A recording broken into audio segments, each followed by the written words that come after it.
Merdeka! Lagi sekali yang bersemangat merdeka!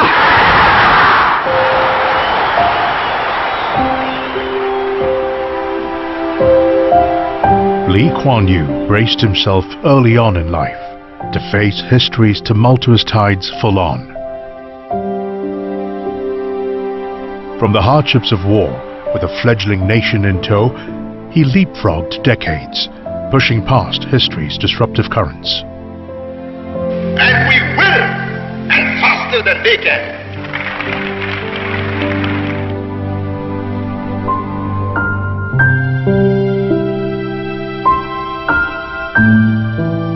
He survived its undertow. This is your life and mine. I've spent a whole lifetime building this. And brought Singapore to where it is today, without letting time nor tide deter him.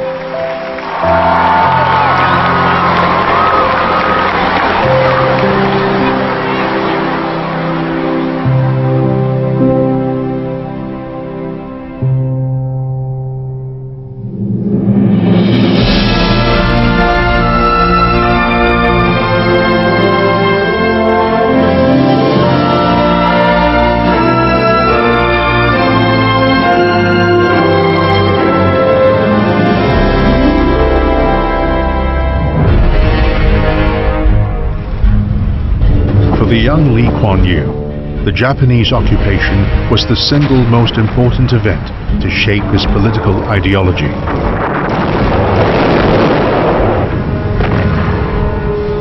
The deprivation, cruelty, and humiliation that the war wreaked on people revealed to Lee that to control one's destiny, one had to gain power.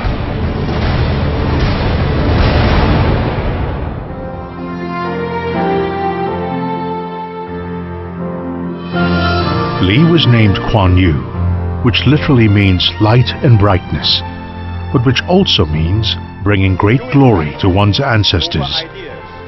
We changed the complexion of Singapore.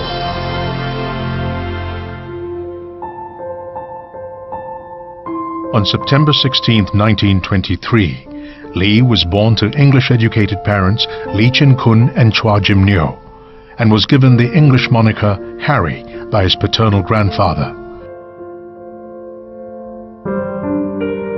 Lee continued the family tradition of being educated in English. He read law at the University of Cambridge after excelling as a student at Raffles College. His experience of being treated as a colonial subject when he was in England in the late 1940s fueled his interest in politics and sharpened his anti-colonial sentiments. Lee later said, "I saw the British people as they were. They treated you as colonials, and I resented that. I saw no reason why they should be governing me. They're not superior. I decided when I got back, I was going to put an end to this." We were born in a time of tumultuous change, where the world that we knew it was crumbling, was collapsing. When I was a little boy, the British Empire was supposed to last 1,000 years. And so everybody thought. Even when the Japanese went to war against China, we thought, well, that's far away. And we never believed the Japanese would attack Malaya and Singapore and capture us. And we literally saw a whole society disintegrate. It collapsed overnight. And we were serfs, to be trampled on, to do their bidding. And that did something to a whole generation. And said, no, why? This is my life, my country. I have something to say. Lee's political life began right after he returned to Singapore in 1950. Acting as legal advisor and negotiator, he represented the postal workers who were fighting for better pay and working conditions. He was soon appointed by many more trade unions, some of which were controlled by pro-communists. Together with these pro-communists, Lee and other anti-colonialists formed the People's Action Party in 1954. It was a marriage of convenience to overthrow the British.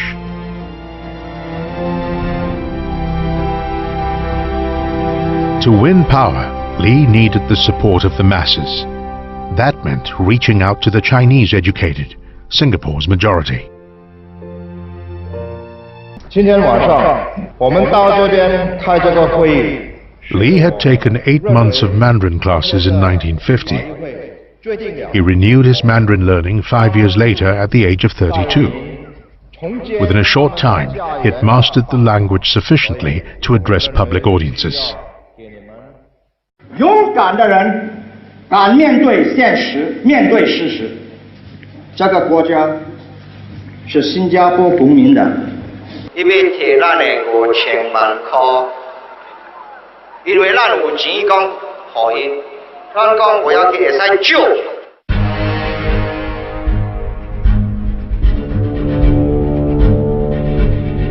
In the mid-1950s, riots broke out that fueled tensions between the local government and the communist sympathizers in the Chinese community. A few pro-communist members of the PAP were arrested.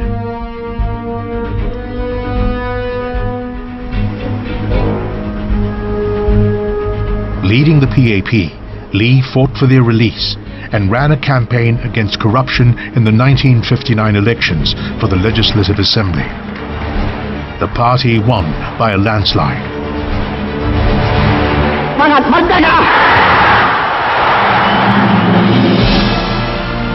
Lee achieved what he had set out to do.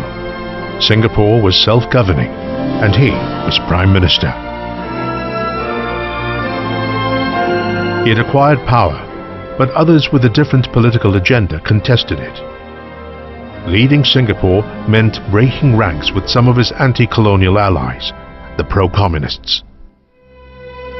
Lee said of them, they were not crooks or opportunists, but formidable opponents, men of great resolve, prepared to pay the price for the communist cause. You know, we faced the ultimate when we decided to fight the communists. That is painful death, you know. If they ever win, they'll pull my fingernails one by one. We've got enough gumption in us. Having decided to take our lives in our own hands and fight for what we believe it is right, I say we'll fight to the end, regardless.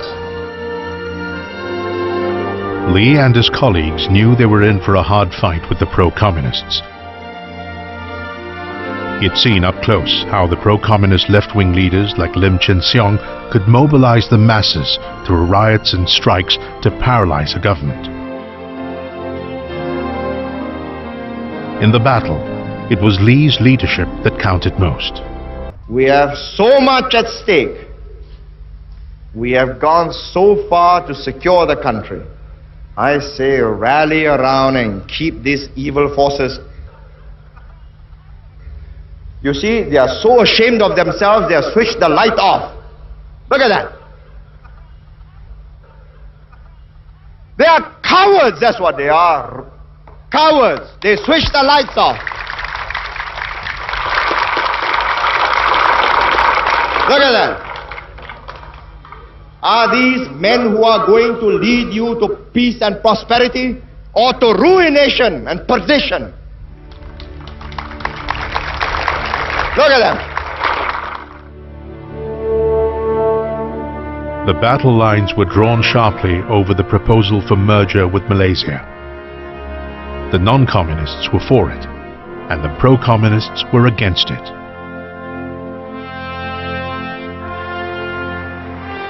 There were compelling economic reasons for merger, but Lee was also clear about its political necessity. To him, merger was absolutely necessary to prevent Singapore and Malaya being slowly engulfed and eroded away by the communists.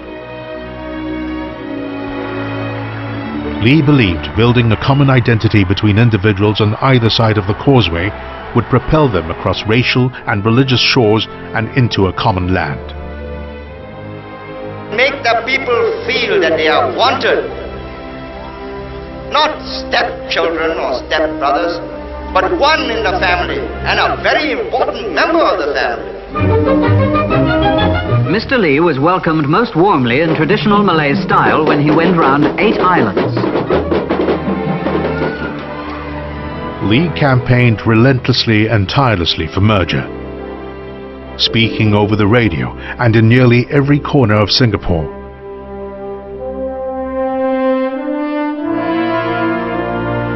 After an intense public contest with his political opponents, Lee won. Most Singaporeans voted for the union with Malaysia. City Hall is again the heart of the city-state. Crowds gather around the Padang to await the arrival of the Prime Minister, Mr. Kuan Yew, whose day this is. On September 16, 1963, which happened to be his 40th birthday, Lee declared Singapore's entry into the Federation of Malaysia. In the history of a nation, there are moments when great decisions have to be made. Today is such a moment in our lives.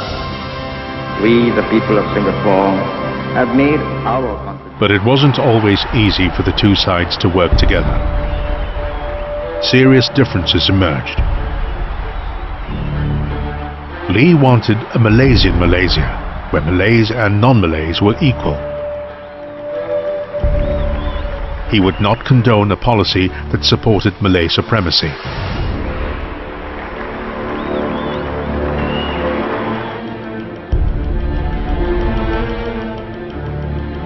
Differences mounted, from conflicts between personalities and disagreements about a common market to the PAP's participation in Malaysia's general election.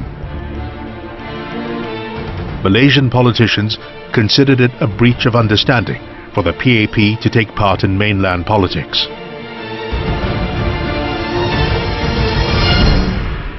Things came to a head over constitutional rights.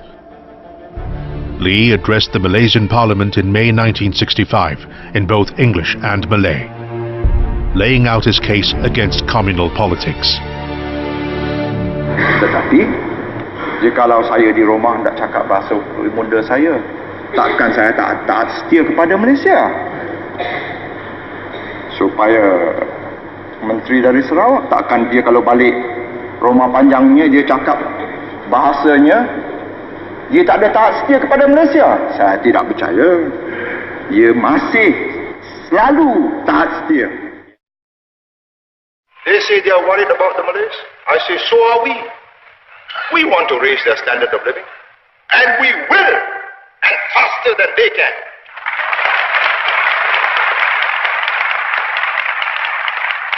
And at the end of 5, 10, 15, 20 years, a new generation will grow up that will no longer respond to the special VHF they use. They'll be tuning into the multilingual network. They'll be thinking like us, working like us, trained like us, prepared to live with us like Malaysians. Then we win. And history is on our side. But it was not to be. Racial riots sparked off a year earlier by what Lee called Malay Ultras had already created a deep divide. On August 9, 1965, Singapore separated from Malaysia. Every time we look back on this moment when we signed this agreement which severed Singapore from Malaysia, it will be a moment of anguish. I mean, for me, it is a moment of anguish because all my life,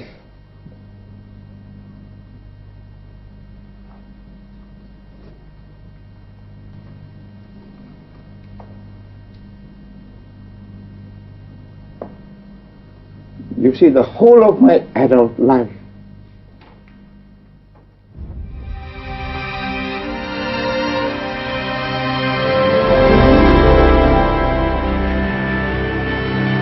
on August 9, 1965, Singapore became an independent state, but not by choice.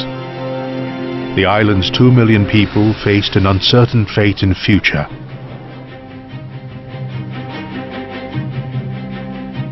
Uncertainty that weighed heavily on one man. Would you mind if we stop for a while?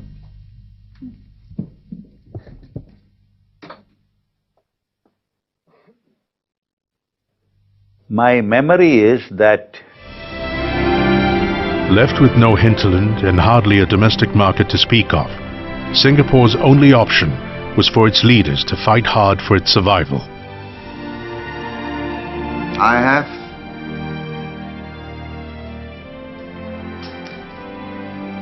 a few million people's lives to account for. And Singapore will survive.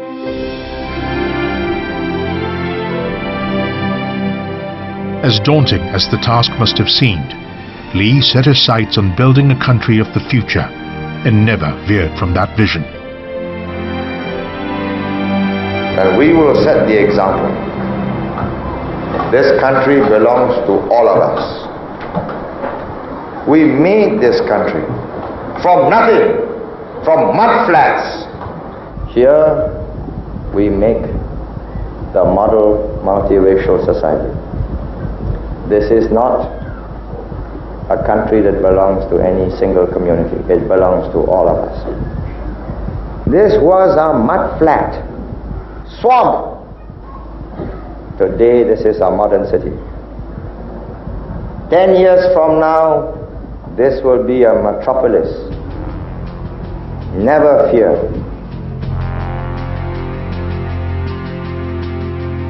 But it wasn't easy.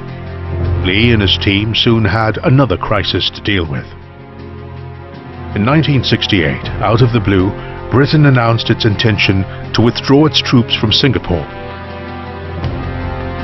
Lee now had to confront the prospect of a country without its own security forces, and thousands of workers retrenched from the British bases, joining the already large numbers of unemployed.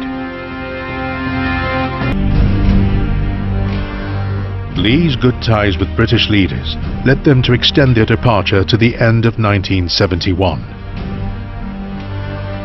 With these military bases contributing 20% to the economy and providing jobs for 70,000 people, this softened the blow to Singapore's economy.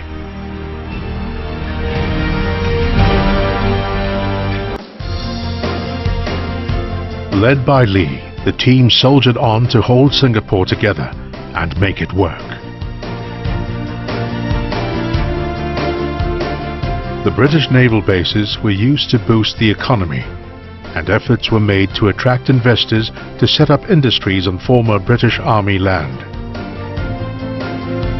To survive what was then a hostile neighborhood, Lee used a two-pronged approach to grow the economy. First, to leapfrog the region and link up with the developed world for both capital and market initiatives.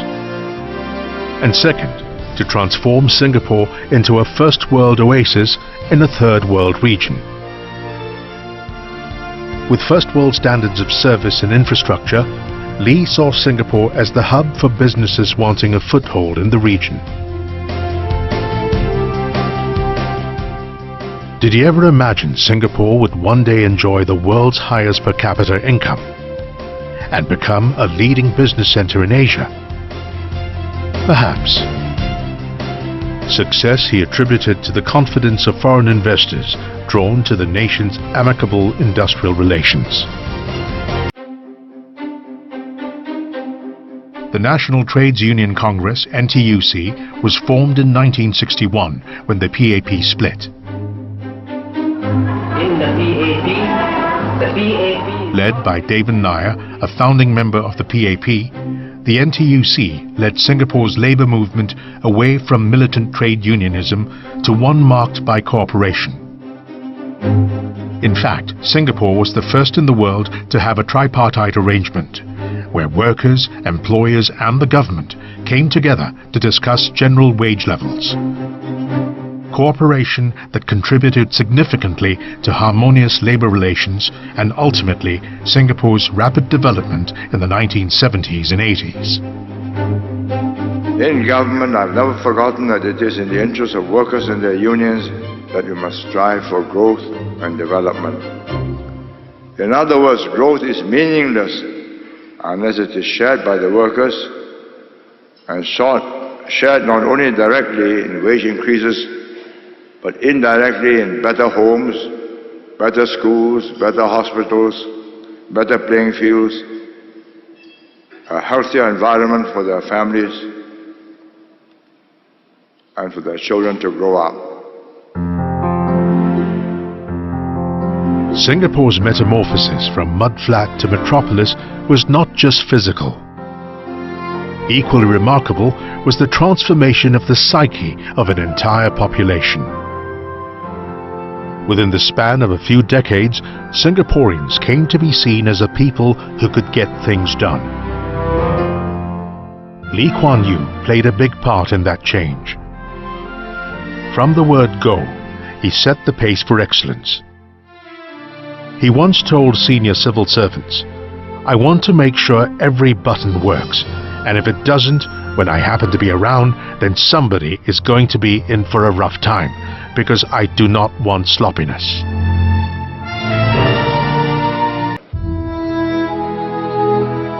Sprucing up a young nation, however, was not so straightforward. Besides the challenge of ensuring sufficient security for the country's borders, Lee and his team had a more fundamental problem to tackle. They had a housing crisis on their hands.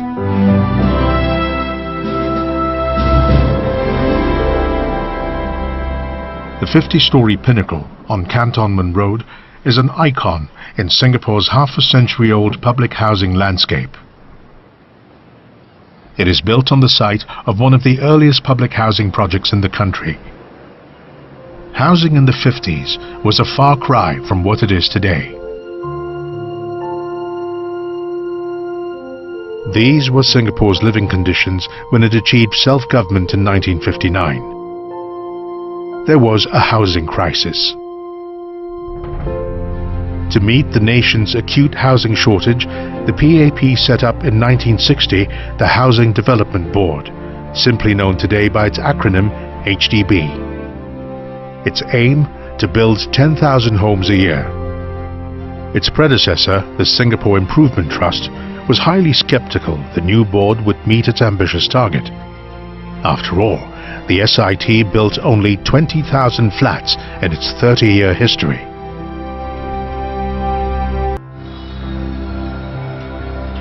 The stakes were high and the difficulties daunting. The PAP, which just came into power, needed to deliver results fast and gain the trust and confidence of Singaporeans. The HDB's performance was crucial to the PAP's re-election in 1963. It was more than a question of providing affordable homes for the people. The social motive to do this was equally compelling. Public housing helped tighten the weave of Singapore's social fabric. Unless we have a rooted population, unless the people had something to defend. So if you ask people to defend all the big houses where the bosses live and they live in hovels, I don't think that's tenable. So we decided from the very beginning, everybody must have a home. Every family will have something to defend. And that home must be owner-owned. But they'll have to pay it by installments and over 20, 25 years, even 30 years. And that home we developed over the years into their most valuable asset. Because of Lee's vision, more than 80% of Singaporeans now live in subsidized public flats that they can call their own. Singaporeans now had a personal stake in their country that went beyond feelings of patriotism. They had a physical space they could call home, and a vested interest to defend it.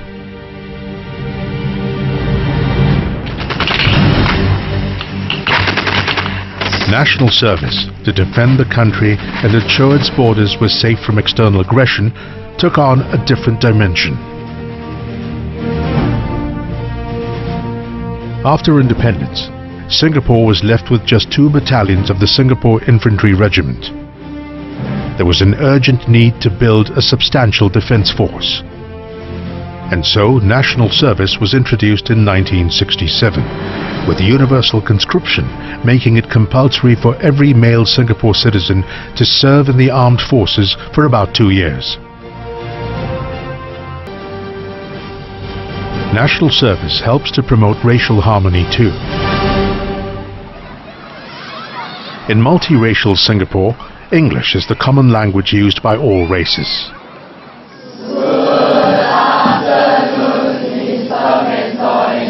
Lee saw early on that English would be a unifier that would give Singapore an edge in the international arena. But he also believed that knowing one's mother tongue would build a sense of belonging to one's roots and increase self-confidence and self-respect. And so he championed bilingualism. But bilingualism, Lee said in retrospect, was his most difficult policy to implement. He later admitted he was wrong to assume that one could be equally fluent in 2 languages.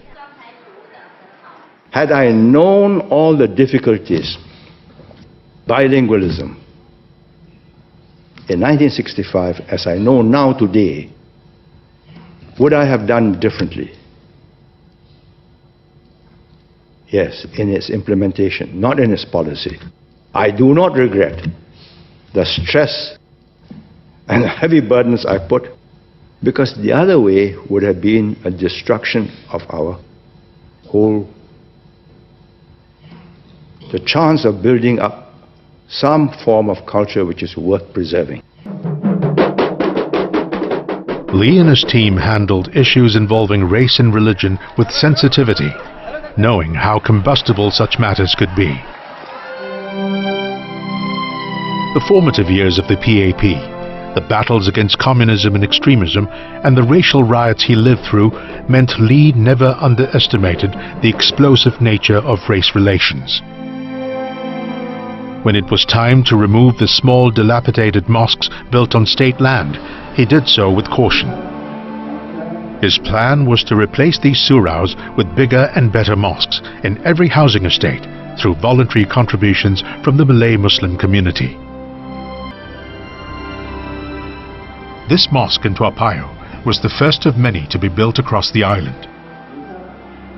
Today, mosques in Singapore are not only places of worship but also centers for community bonding, social events and education. Lee also took special interest in ensuring that Singapore's different communities would all have a share in its prosperity. He believed better education was one of the keys to uplifting the Malay community. Cabinet Minister K. Shanmugam says it would have been easy for politicians in Singapore to appeal to the sentiments of the majority Chinese community to gain political power. But part of the success of Singapore, he feels, is that it had leaders like Lee who shunned racial politics. After we became independent, the point which he always reiterated was never do to the minorities in Singapore what happened to us when we were a minority in Malaysia. Always make sure that the Malays, that most Indians have their space, can live their way of life and have full and equal opportunities and are not discriminated against. At the same time, help them to upgrade, improve, move forward. Singapore is widely known in the world for being a clean city, both in its environment and governance. It is the least corrupt country in Asia, and according to the World Bank, one of the most preferred places in the world to do business.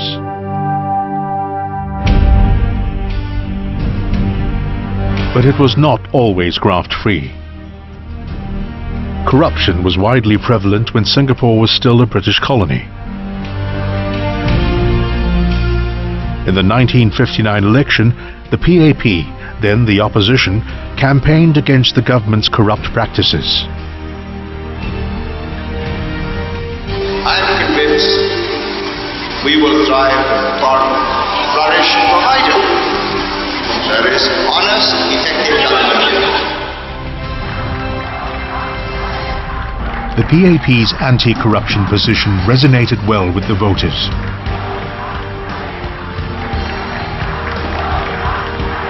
When the PAP government took office, Lee and his team turned up in all white as a promise to the people that their leaders will not stand for corruption and will be whiter than white.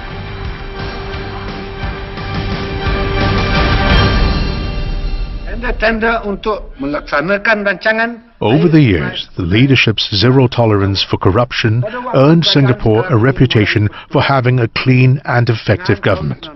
No small claim, considering how some countries continue to struggle to keep on the straight and narrow. Establishing the rule of law, public security and safety were fundamental to the success of the PAP. Securities taken as a given in today's Singapore. Lee applied the effort to stay clean to the island's physical transformation as well. From the outset, he was adamant that urban development did not proceed haphazardly. He had seen how a lack of planning had marred other cities and was determined that Singapore did not make the same mistake. Lee expressed his passion for greening Singapore in practical ways. He planted a tree every year, a tradition he started on June 16, 1963, with the planting of a Mempat sapling. It kicked off an island-wide tree planting initiative and launched Tree Planting Day, a national campaign that helped Singapore earn its Garden City reputation.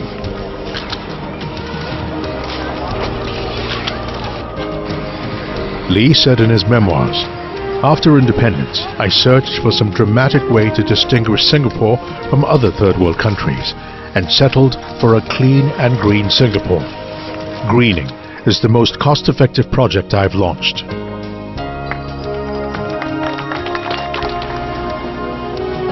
Lee's original vision of a garden city evolved over the years into the concept of a city in a garden, with some 2 million trees planted island-wide.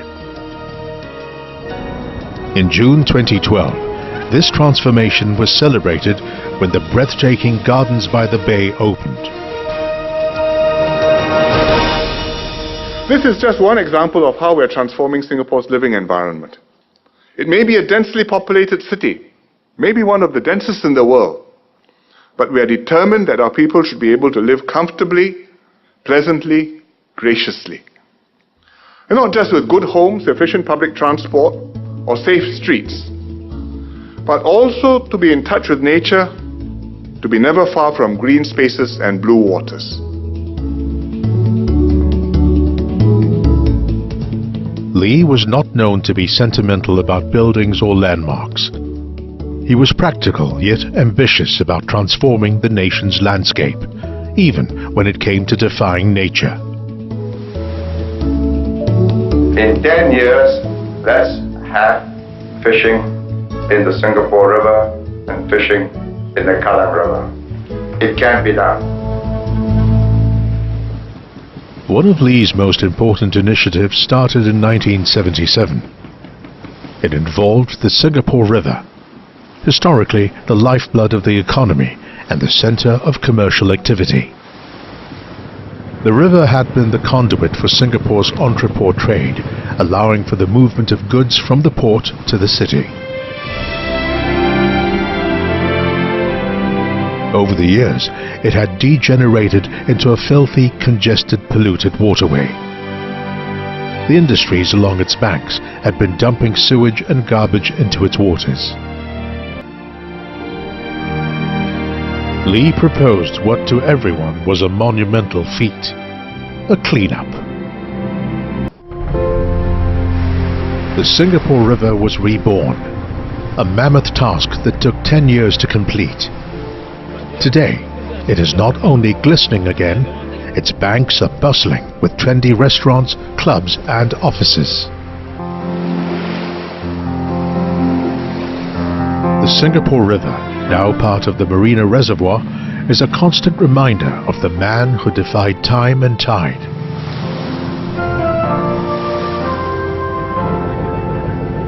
Its transformation mirroring the fascinating evolution of a small backwater into a thriving global metropolis.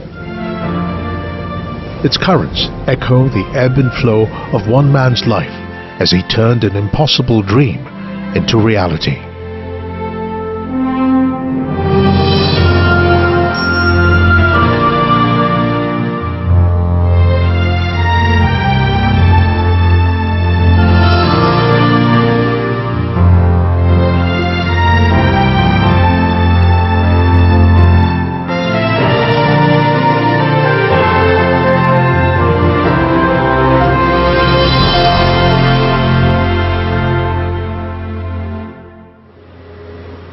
Lee Kuan Yew braced himself early on in life to face history's tumultuous tides full on. From the hardships of war, with a fledgling nation in tow, he leapfrogged decades and pushed past history's disruptive currents.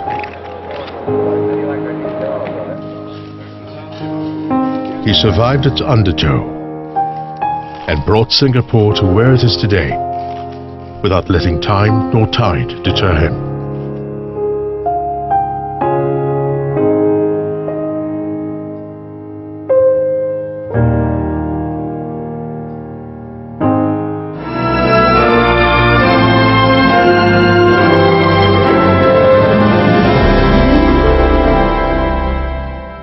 He's a one-man world intelligence agency.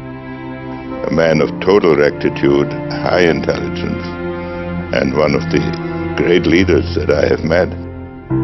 He's got something to offer when he opens his mouth, literally. And the way he articulates that thing is really something to be admired.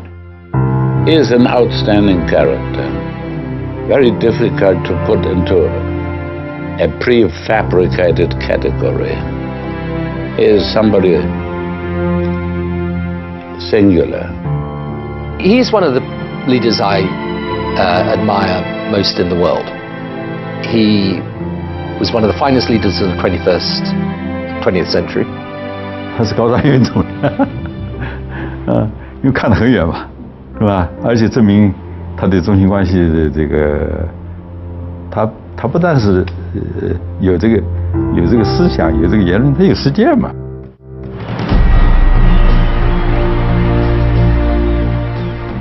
Lee Kuan Yew was only 35 when he became Prime Minister in 1959. The fate of a tiny nation with a disparate, multiracial, multi-religious population in his hands. In 1963, Singapore joined Malaysia. 2 years later, the countries separated. Lee was only 41 at the time. Before him was the daunting task of safeguarding the sovereignty of a country which few thought could survive without a hinterland. Lee had to energize a stagnant economy, deal with the communist threat and communal tensions, and develop a defense force to ensure Singapore's independence. There was no precedent to follow, no manual on small state survival. Lee relied on a small, driven team in his cabinet to help him build a nation, grow the economy, fashion a coherent foreign policy, and ensure Singapore's survival. Amongst them, two were key: S. Rajaratnam for foreign policy and Goh Keng Swee, who was Singapore's first finance and defense minister.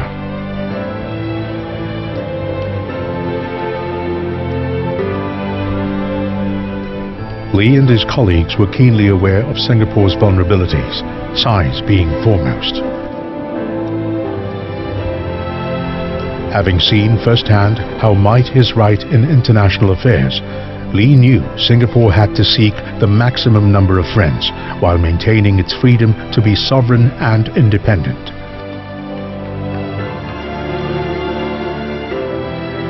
Big powers and small alike were important. Immediately after Singapore joined the United Nations, Lee dispatched Rajaratnam and his Deputy Prime Minister To Chin Chai to Africa, Asia and Europe for 2 months to secure international recognition for independent Singapore. It was also meant to develop a caucus that would speak out against those who threatened Singapore's security. In 1965, when we became independent, Mr. Lee Kuan Yew went around the world to tell people Singapore is now independent. We are a new country, but his major interest is to win international support and to recognize our sovereignty, and also to bring in the foreign investors, because he had to find jobs for Singaporeans. Live and let's be friends and let's cooperate. Wherever Lee traveled, he spoke with conviction. He had honed a talent for persuasion, his views penetrating and forthright. I always remember once sitting in a restaurant not far from here when he had been in England and had appeared a good deal on our television. And I remember hearing 2 of our neighbours say on a nearby table, "Gosh, that chap, he ought to be Prime Minister of Britain." In the early days of his leadership, it was important for Lee to have the British on his side. They had the military wherewithal that could guarantee Singapore's sovereignty, especially in the turbulent post-confrontasi years. As Britain started withdrawing east of the Suez in 1967, Lee and Goh recognized the urgent need for Singapore to develop its own defense force. It also had to deal with the economic impact of the withdrawal. Lee was not afraid to be explicit about what Singapore needed from powers like the British. He traveled to Britain to canvass British leaders and parliamentarians. We don't have that continuing security, then, as I wrote to Mr. Dennis Healy recently, all the significant aid in the world will be of little value. What we want is security and confidence. No doubt the trust that the British leaders had in Lee helped to secure Singapore's stability through recognition of Singapore's independence after separation, and also in negotiations over its future.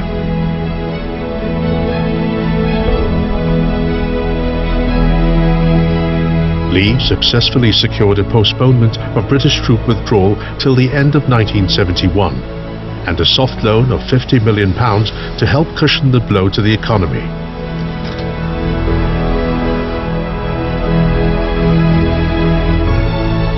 He also brought Singapore into the five-power defence arrangements, which provided a framework for Britain, Australia, New Zealand, Malaysia and Singapore to consult each other should there be a threat of an external attack against Malaysia and Singapore.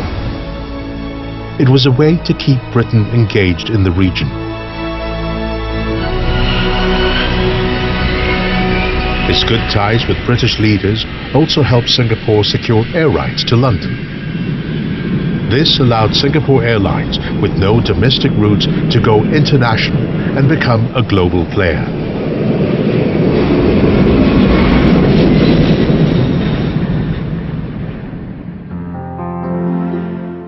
As Singapore developed and progressed, Lee continued to win over British leaders, not only because of Singapore's success, but due to his precise analysis of world events.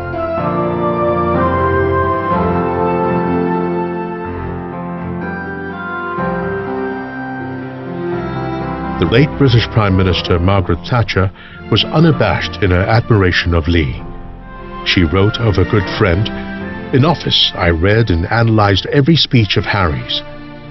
He had a way of penetrating the fog of propaganda and expressing with unique clarity the issues of our times and the way to tackle them. He was never wrong."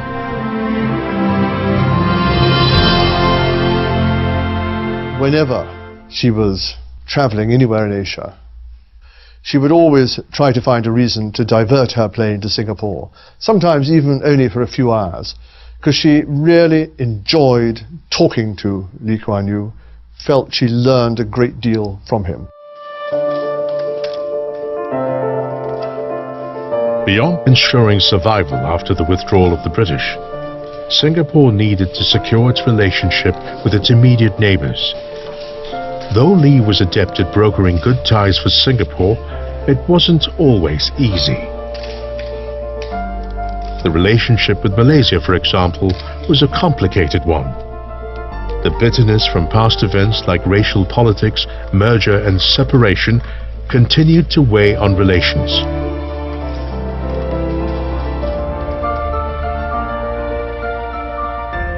Even though bilateral issues would ruffle feathers over the years, Lee managed to maintain a good relationship with Malaysia's first Prime Minister, Tunku Abdul Rahman. In his memoirs, Lee wrote that he got on with Tunku, who saw him as young, a little too smart for his liking, and always too full of ideas, but otherwise all right.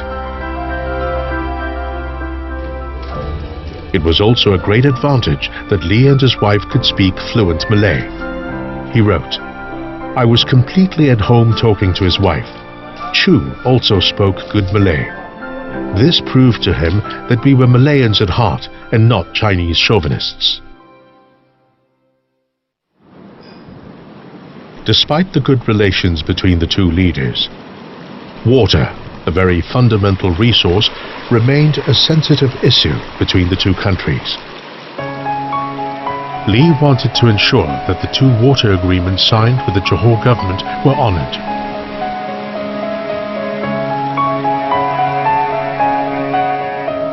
So the separation agreement, which recognized Singapore as a sovereign state, included a guarantee by Malaysia that it would abide by the terms of the two water agreements.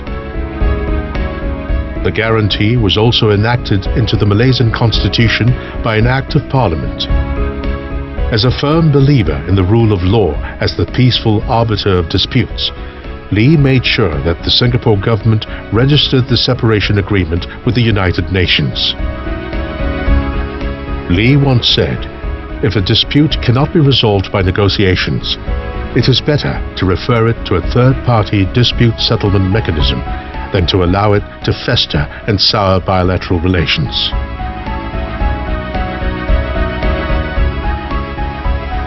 Water would continue to get in the way of bilateral relations. Despite the legal agreements, Malaysian politicians would occasionally make veiled threats about the provision of water to Singapore. Lee was adamant that Singapore should strive to be self-sufficient. A visionary, he dared to dream that a solution could be found, inspiring his civil servants to think outside the box for clean water alternatives. A few days after independence, the Prime Minister of Malaysia told the British High Commissioner, "If Singapore doesn't do what I want, I'll switch off the water supply." Of course, it was meant to be passed on to me, and it duly was. So I knew that unless I could become less dependent, at that time I did not believe I could be totally independent, but less dependent on Malaysian supplies, I would always be a satellite. So the quest began for water independence. And we set out systematically from day one, 1965, let's get every drop of water in Singapore made potable.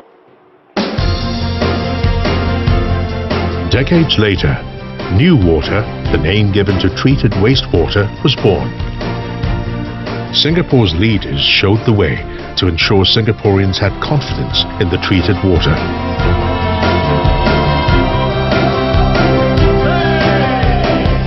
Together with desalination, increasing supply from cleaning up the Singapore River and improving catchment in reservoirs, Singapore could reduce its dependence on Malaysia. Once a water-scarce nation, it has become today a leader in water technologies.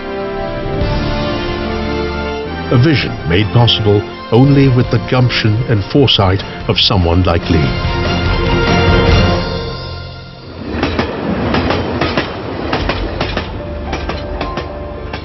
The KTM railway was another thorny issue in the relationship.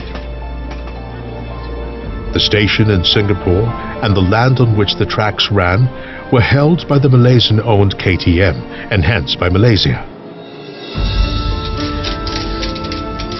Lee conveyed how he had felt responsible for negotiating the exchange of this land with Malaysia before handing over the reins to the new Prime Minister Goh Chok Tong in 1990. Lee negotiated a deal with Daim Zainuddin, who was Malaysia's finance minister. The agreement was signed a day before Lee stepped down as Prime Minister. Kuan Yew wanted 50-50, but the mother wanted 70-30. So, and I told Kuan Yew, look, let's compromise, 60-40, I said, you want to do a deal, that's it, and I think I will be able to convince the mother on that, And so as long as, you think that the mother will accept, I go along with you, I said, okay. I said, I'll do my best. It took 20 years and another generation of leaders for the deal to be implemented. He has been saying in many ways that he would like to see a better relationship between Singapore and Malaysia. That I know. I know, and from what his discussions were, from the questions he asked, he does care. Lee continued to focus on achieving what he termed a win-win relationship with the Republic's closest neighbor, while staying focused on building a stable environment in the region. Indonesia looms large in Southeast Asia as its most populous, diverse, and geographically its biggest nation. Lee understood that stability in the region was very much dependent on Indonesia. President Sukarno launched Konfrontasi in 1963, an armed campaign against the formation of Malaysia that lasted till 1966. In 1965, a bomb set off in Singapore's McDonald House by 2 Indonesian saboteurs killed 3 and injured 33. Singapore caught, tried and executed the 2 Indonesian Marines, despite appeals from their government. This severely tested relations, sparking protests in Indonesia. But the executions reinforced what Lee firmly believed, that the rule of law must be maintained, and that Singapore, as a small state, would not bow to pressure by bigger powers.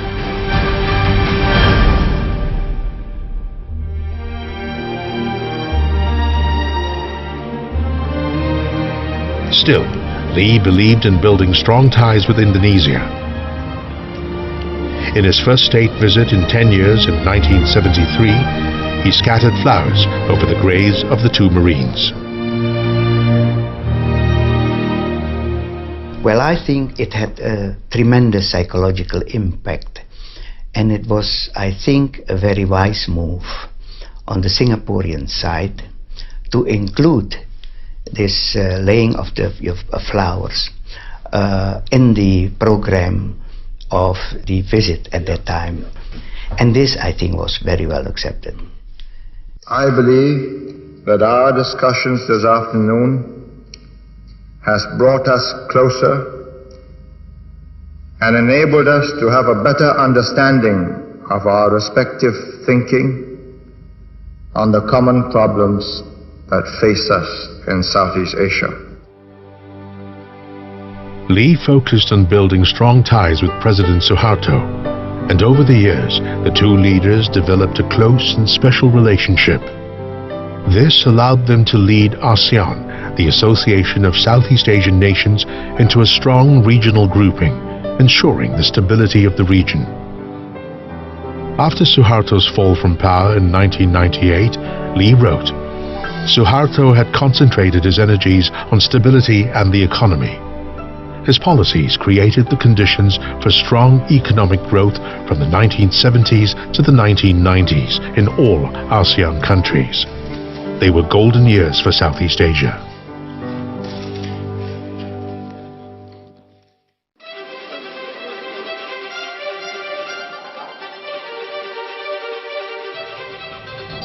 ASEAN was established in 1967. It was the initiative of the foreign ministers of Indonesia, Malaysia, the Philippines, Singapore and Thailand. The grouping, an emblem of unity in the region, helped normalize ties and build confidence between Singapore, Malaysia, Indonesia and the Philippines, post-separation and post-confrontasi. Beyond that, it was a chance to gain strength through solidarity. Lee anticipated a power vacuum that would come with the British withdrawal and the possibility of the US leaving the region. ASEAN would fill this gap. It had been Lee's belief that the United States' participation in the Vietnam War helped buy time and stability for Southeast Asia.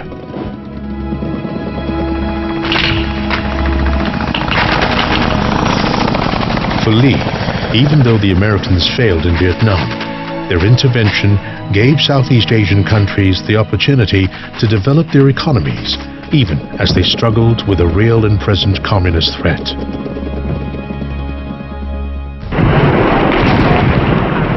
ASEAN had been formed against the backdrop of both the Cold War and the Vietnam War. It was soon called upon to show what it could do to engender regional solidarity. In 1975, the Vietnamese Communist movement had beaten the Americans. There were mounting concerns that it would next turn its attention to converting Southeast Asia to communism. The Vietnamese occupied Cambodia in 1978. Thailand, a frontline state, was a likely next target.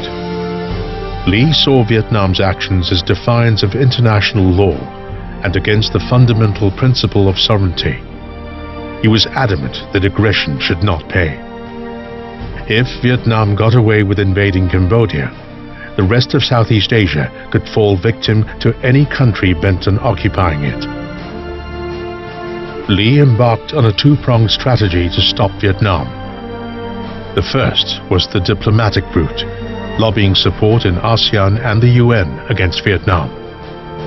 The other, to rally ASEAN to provide arms, training and funds to support the non-communist resistance movement in Cambodia through a covert operation.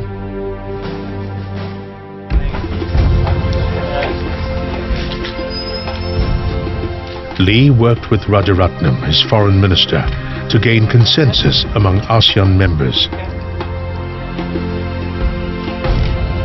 Rajaratnam, whom he called a born crusader, convened a special meeting of ASEAN ministers in Bangkok, which issued a joint statement deploring the invasion and calling for the withdrawal of all foreign forces in Cambodia.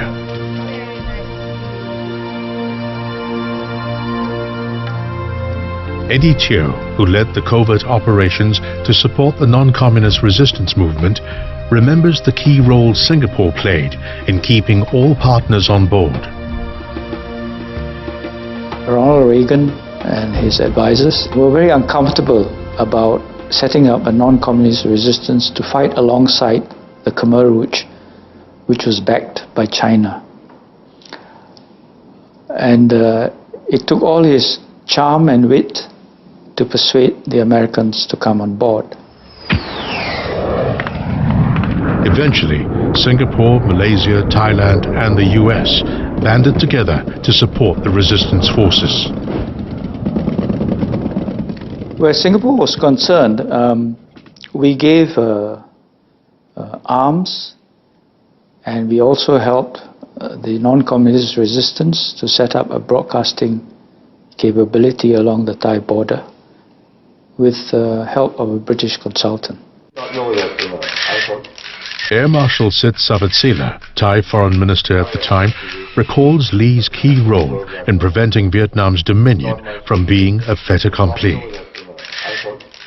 I remember that Prime Minister Kreng Sak have related to me that Prime Minister Lee Kuan Yew was the first person to write him a letter telling him that ASEAN should stand steadfast together. That time, even Americans have Vietnamese syndrome.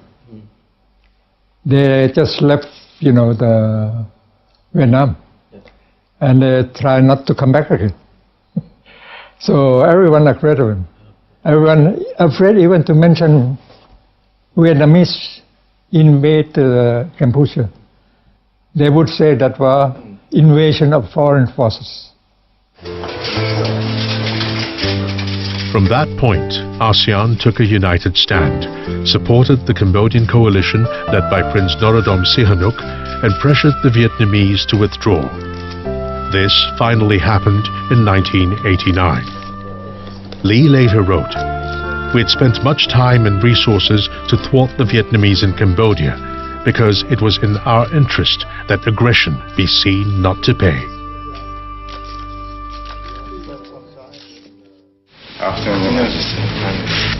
As Singapore worked hard to establish regional security through ASEAN, it also maintained a special relationship with Brunei, a similarly small country in Southeast Asia.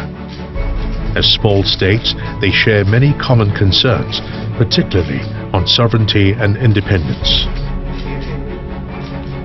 The late Sultan Omar Ali had a close friendship with Lee, which enabled strong ties between the two countries.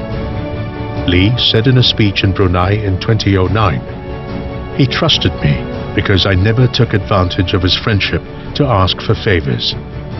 On one occasion, he asked his sons to sit in when I met him, and he told them that I was a friend who could be relied upon. He wanted the friendship between us to continue with his sons. It has."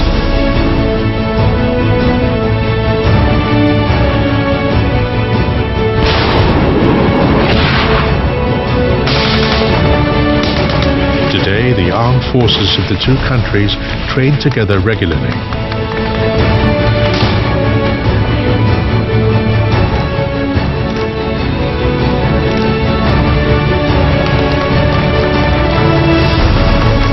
In 2007, both countries celebrated the 40th anniversary of their currency interchangeability agreement, which allows their currencies to be accepted in each other's countries.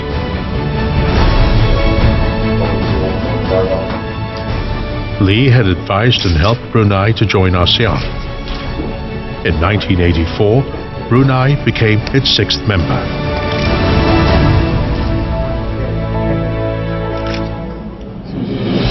Today, the 10-member ASEAN organization plays a key role in the region's security because of its many multilateral engagements and dialogue partners, including the US, China, Russia, Japan, and India.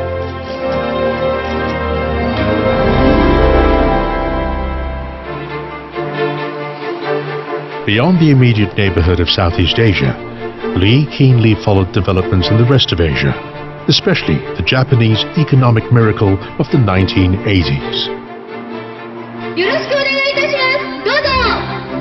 Despite his own personal experience of the suffering inflicted by the Japanese during the war, Lee still felt that there was much to learn from them.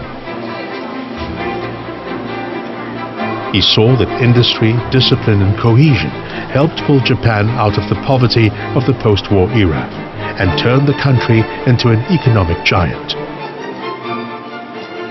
Realizing the important role Japan could play in the development of Asia, Lee took pains to foster ties with its leaders and sought their investments to help Singapore grow. Former Japanese Prime Minister Yasuhiro Nakasone credits Lee for getting Japan to be more engaged in Southeast Asia. それは日本は戦争について非常に反省もするし、割合にそういう点から消極的でしたね。しかし、李貫友首相からそういう激励を受けて、非常に勇気を持って ASEAN の諸国とも提携し協力するという方向に転換したと思います。Lee remained interested in Japan and visited the country regularly. Lee saw that beyond Japan, China would be the next Asian powerhouse.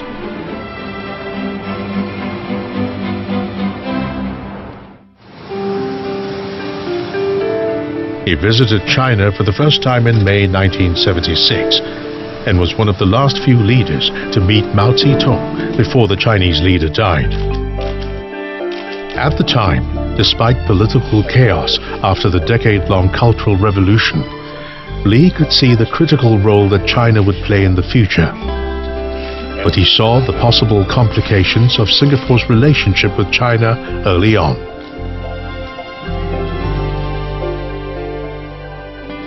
China had promoted the Communist Revolution regionally and backed the Malayan Communist Party, which refused to recognize Singapore's independence. It had also reached out to overseas Chinese to spread its propaganda in Southeast Asia through radio broadcasts. Lee was concerned that Singapore, with a 75% ethnic Chinese population, should not be viewed as an extension of China or a Chinese vassal state.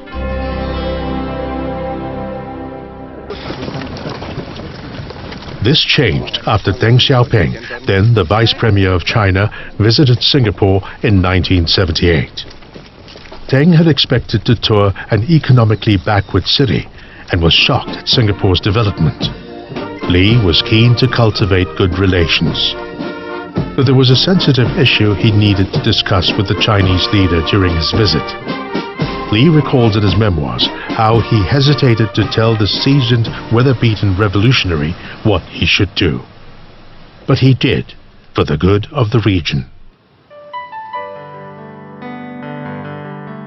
Lee told Deng that Southeast Asian governments regarded China's radio appeals to the region's ethnic Chinese as dangerous subversion. He asked that the broadcast be stopped. At the time, Deng simply said that he needed time to think about what Lee had said. The broadcast stopped. One of the outcomes of Deng's historic visit to Singapore is that every year China sends several hundred government officials to study the Singapore experience. This has enabled ties to be established early on between different generations of leaders on both sides. The Chinese leaders knew that Mr. Lee was basically a Confucianist and had Western concepts of running a country, Western concepts of management and leadership. So they found that very useful for China. 50-60%. So Mr. Lee started the Suzhou Industrial Project, and basically it was meant to be a vehicle to foster relations between new Chinese leaders and the new Singapore leaders.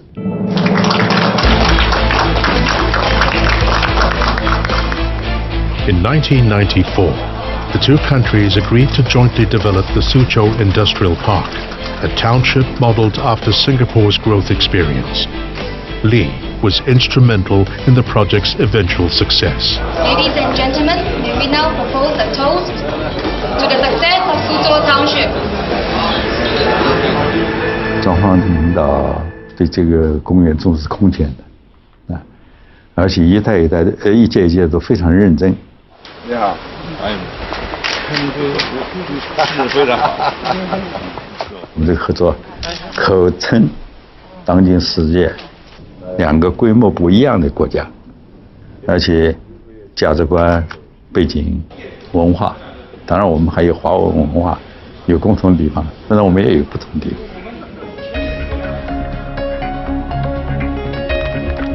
Lee visited the project annually in the initial years to personally observe its development and help smoothen the bumps which plagued the project early on. It is now a symbol of successful cooperation between both sides, and has laid the foundation for other projects like the Tianjin Eco-City. Beyond bilateral ties, the Chinese leaders were also interested in Li's deep understanding of China's ties with Taiwan. They knew that Li was close to Chiang Ching-kuo, the late president of Taiwan. Deng Xiaoping was also then very actively involved.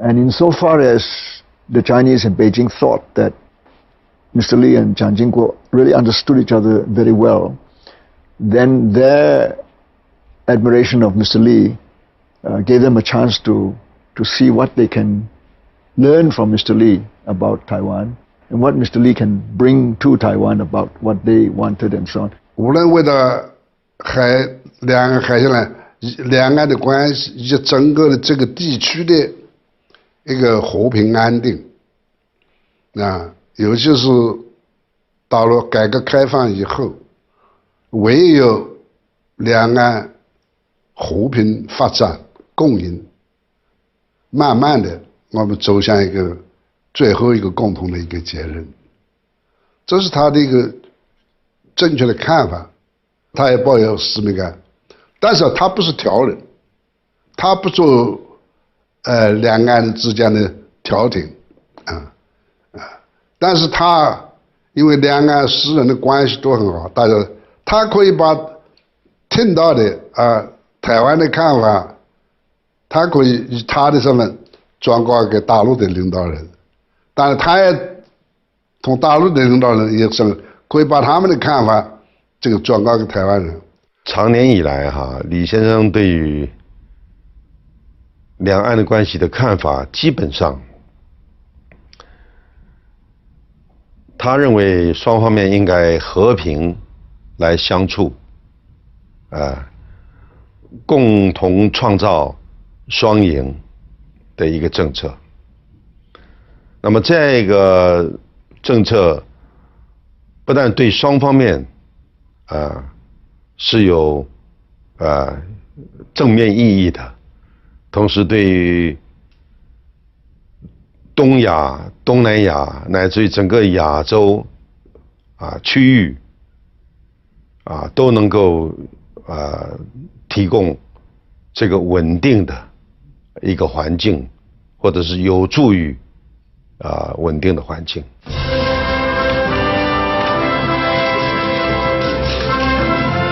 In April 1993, China and Taiwan held their first ever talks in Singapore. This marked the first contact between senior figures from both sides since 1949. It was a major breakthrough in cross-strait relations that paved the way for future institutionalized cross-strait consultations. Li said in his memoirs that they had chosen Singapore as the venue because he had acted as a channel of messages for both sides.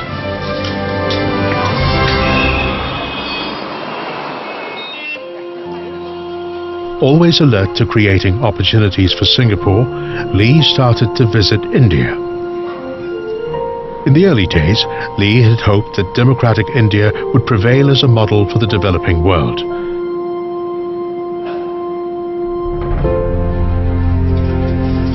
As the only world leader who had interacted with 4 generations of leaders from the Nehru family, he was however disappointed by its development, which he noted was stifled by bureaucracy and corruption.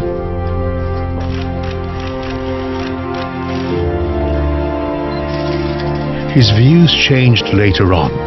Reforms introduced by a new generation of leaders to free up the Indian economy led Li to believe that India had a promising future.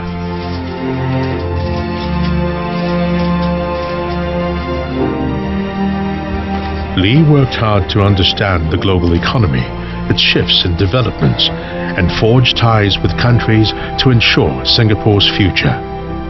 Against the tide of the time, he and his team championed foreign investments when many countries in the immediate post-independence era were set on nationalization and protectionism. Li saw attracting investments as a way to kickstart the economy, provide jobs, and leapfrog the region. Singapore has successfully built up a second wing now, in addition to its domestic economy. This has stood us in good state and make us more relevant. And now there are more jobs for Singaporeans. And I think has strengthened our economy a great deal. And Mr. Lee was at the forefront, making visits overseas, opening new markets. He knew the importance of creating good jobs. And international investments are usually good jobs, higher productivity, because they are exporting and they have good quality. What he played important role was convince the investor that whatever we promise them, we will honor it. That we are keen on their investments.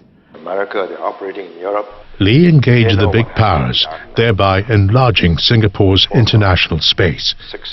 He did so to secure Singapore's future by allowing it to overcome its size and secure a global hinterland. And in the 80s and 90s, when the developed economies started becoming more protectionistic, Lee often advocated free trade on the international stage. Protectionism and retaliation will shrink trade and so reduce jobs. Is America willing to write off the peaceful and constructive developments of the last 40 years that she has made possible?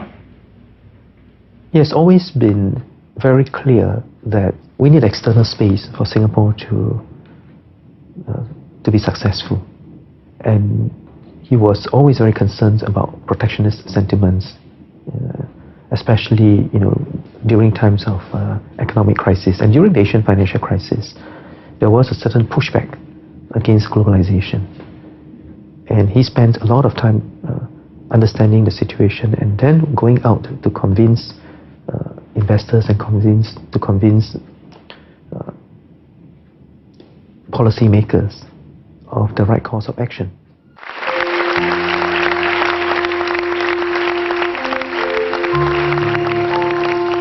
Growth came as a result of Lee's unwavering commitment to free trade and to creating an efficient, business and tax-friendly environment in Singapore.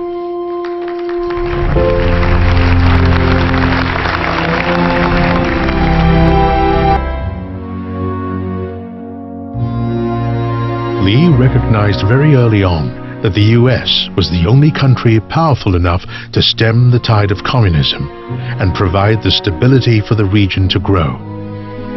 He saw the US as a major source of investments in technology. Lee thus started encouraging the US to stay engaged in Southeast Asia, long before it was fashionable to do so.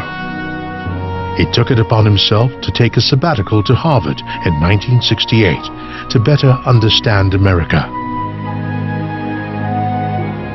In a very unusual move, and as a result, I think he forged a new security relationship, a new bilateral relationship with the United States, which was not there before we became independent. The relationship grew stronger over the years, with Lee engaging every US president since Lyndon B. Johnson. My relationship started as one of, he was way up here and I was down here, and I learned a lot from him. But I think respect is if you had to single out one word for how it began with me, it was that. And then, as I say, as I got to know him more, it grew into what I think is a real friendship. George Shultz, former US Secretary of State, said this of Lee: candid, informed, forceful, brilliant. These attributes explain why leaders throughout the world have sought out Lee Kuan Yew.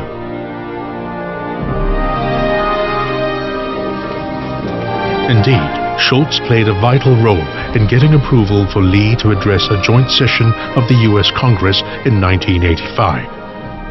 He remembered the reluctance of the Speaker of the House to invite Lee to speak. Mr. Speaker, the Prime Minister of Singapore. Admit the Prime Minister.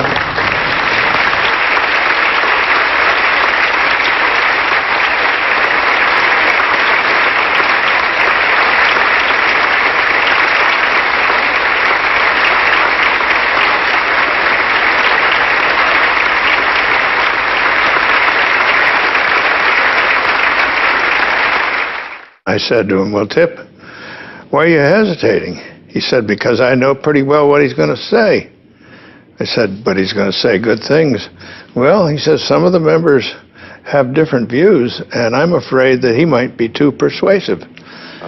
As it turned out, he gave one of the best speeches that I've heard to a joint session, and he did put a different and powerful perspective on the importance of open trade, and he tied it into political developments as well as economic developments.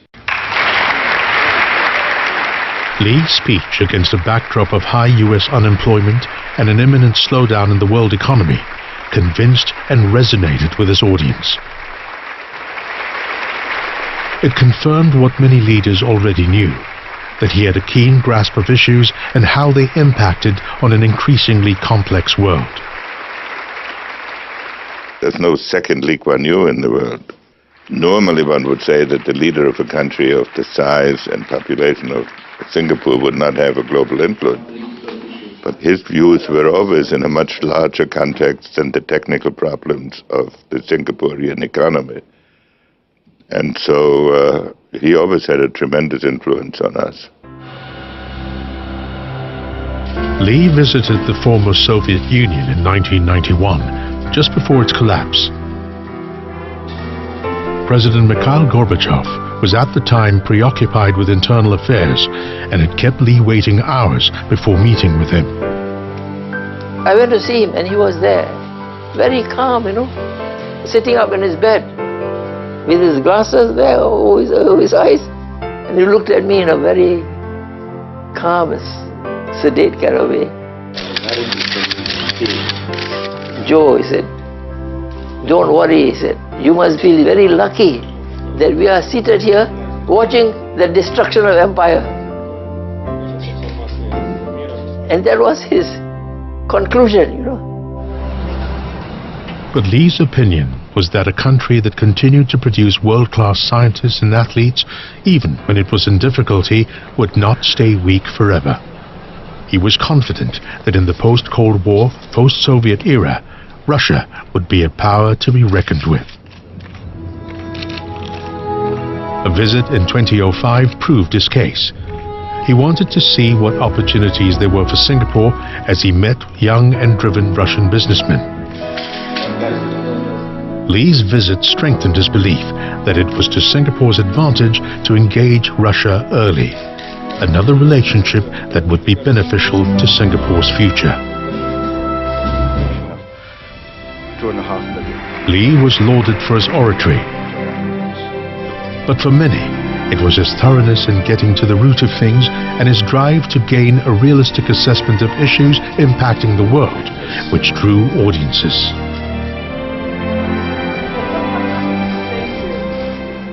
He was pragmatic, he was a strategist, he was an artist, he understood power. But when I say he's an artist, what I mean is when he makes his moves, it's always with a certain economy of effort. And each move would usually have multiple effects. Sometimes I compare it to someone playing with the same pieces on multiple chessboards. So when he makes a move, it has a different effect on different chessboards. Furthermore, they will be extremely uncomfortable. While world leaders respected his insights, there were still critics, amongst them the American media and liberal establishment, who upheld their version of democracy as the model for all countries to follow. Lee never flinched from a debate and was clear that a unilateral Western liberal democracy could not be applied universally. The opening passages because he was the personification of Singapore in the world, warts and all, Some people loved him, some people hated him, but when somebody wants to put a face in Singapore, it was Lee Kuan Yew. Lee never apologized for being firm or for the controversies he may have been embroiled in, as long as he believed they were for the good of Singapore. China needs American markets, American investments. Lee was not afraid to take a stand, even when it proved unpopular. By doing so, he made it impossible for a world sometimes tentative about its own moral position to ignore him.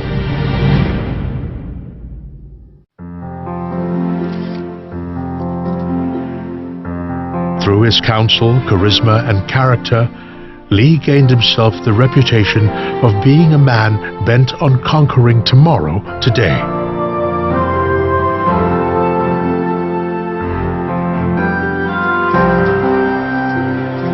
In so doing, he slowly but surely placed Singapore squarely on the world stage as a nation to watch. Lee Kuan Yew engaged minds and formed friendships across the globe, leaving the world indelibly marked by his very special brand of leadership. And a nation inspired to continue his legacy.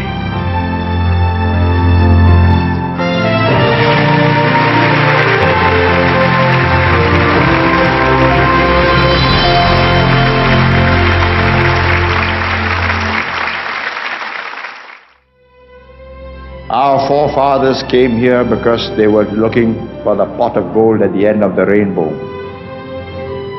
Some found that pot of gold, many didn't. They sweated their guts out and built this city out of mud flats. We've inherited it. We've added to it. And I say it is worth defending it.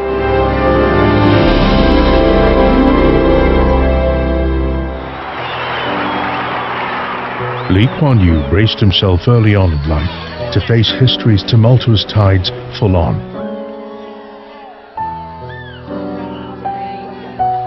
From the hardships of war, with a fledgling nation in tow, he leapfrogged decades, pushing past history's disruptive currents. He survived its undertow and brought Singapore to where it is today without letting time nor tide deter him.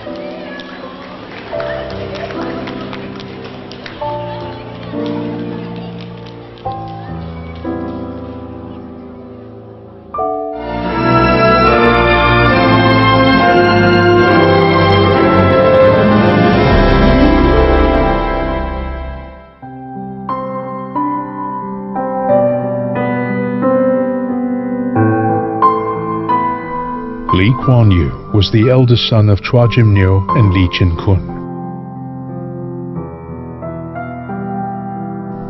An excellent student who earned himself a place in Cambridge to read law, he proved to be the sibling that his sister and three brothers could look up to. As the eldest brother, he took care of the family during the Japanese occupation and already showed entrepreneurial and survival instincts. His younger sibling shared how this benefited the family.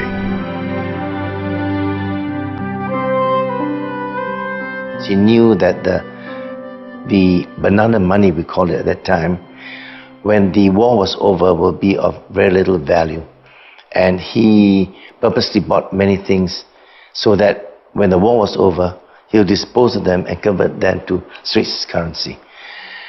And during the period when he bought the billiard table, we had a lot of fun. While Lee was Western educated and English was the primary language he spoke at home, he subscribed to Confucian values. In particular, the importance of family, community, and country, and one's duty to others. He's really a wonderful brother because as an older brother, he was really a responsible person, very wise, and always willing to give advice to us. At any time we will say we'd like to meet him, and he'll say, sure, come over.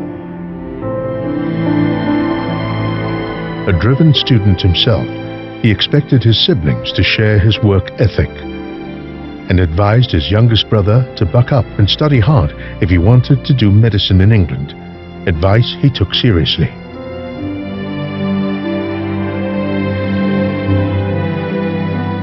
he said, if you want to go to England to medicine, you've got to study very hard because it's very competitive.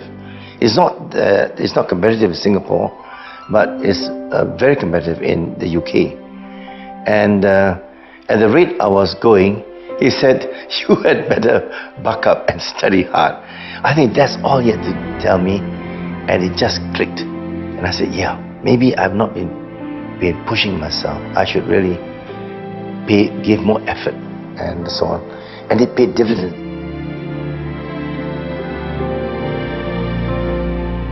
Growing up, Lee was particular about respecting another's belongings. He'd be furious if his brothers borrowed his things without asking. One day, my second brother, Dennis, used his pair of shoes without his permission and enjoyed using it, but when he returned it, he didn't clean it or something, and big brother was very furious with him, and we all heard about it, and there was no end of that story. And from that day on, all of us knew that we must not touch his things unless we got permission to use his things. But he's not selfish in that manner. You can use his things, but he feels that you must ask his permission and then return it as you found it. Such principles stood him in good stead when he entered politics and devoted his life to creating a better Singapore, not just for his family and friends, but for his fellow citizens. This devotion, though, robbed him of time with his family. So he made special effort to make sure that there's always a dinner together. And that will be New Year's Eve dinner. We always make sure that we get together. Or birthdays. If he's got time, he'll make sure that we get together for birthday dinners. Lee was always protective of his sister Monica, who remembers their home being constantly filled with her brother's friends. I have 4 brothers, and the 4 brothers have got about average of 12 friends each. So when they come and go, it's like Grand Central Station, and everybody comes in and out. This main door is never shut, right until midnight. Even our main gates, we never shut. Sharing the warm camaraderie was former Cabinet Minister Hon Swee Sen. Hon Swee Sen, a very close friend of my brother. So whenever he feels like coming down from Penang, he stays with us. It was clear that family and friends occupied an important place in Lee's life. He was grateful for the support they gave him when he entered politics.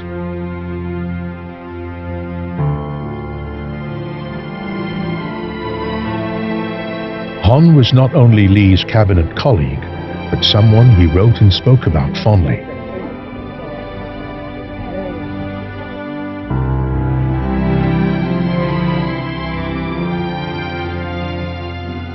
Hon died in 1983, and in a parliamentary debate on ministers' salaries, Lee spoke about how the first-generation leadership, including Hon, was driven by their passion to build a corruption-free, performance-driven civil service, something he felt you can't put a price on.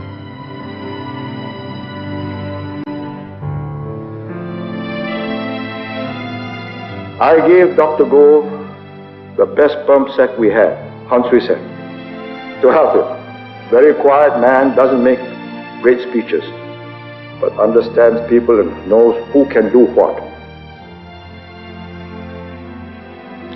You can bring him back to life and reward him.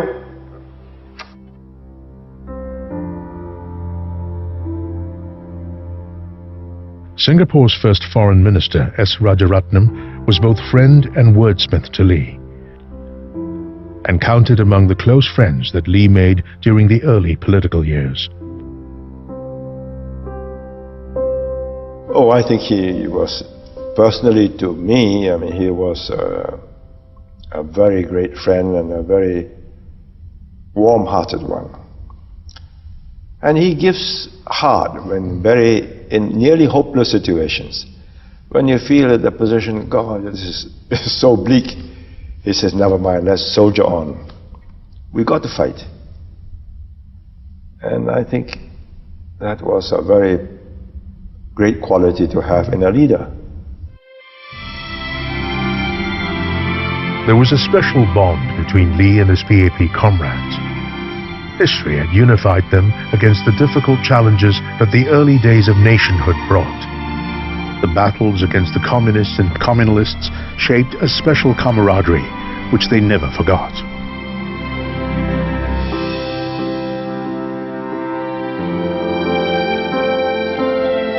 Some of the founding members of the PAP, the first few members who took up member card are still alive today. He's very close to them, and of course they are very close to him. Those who are closer to him, the resident leaders, will know that he cares for them. And otherwise, he will, the kind of support that he gets. It's not just a warm support; it's overwhelming support. Amongst Lee's close friends, none were closer than one Kuan Yew, the woman behind the man.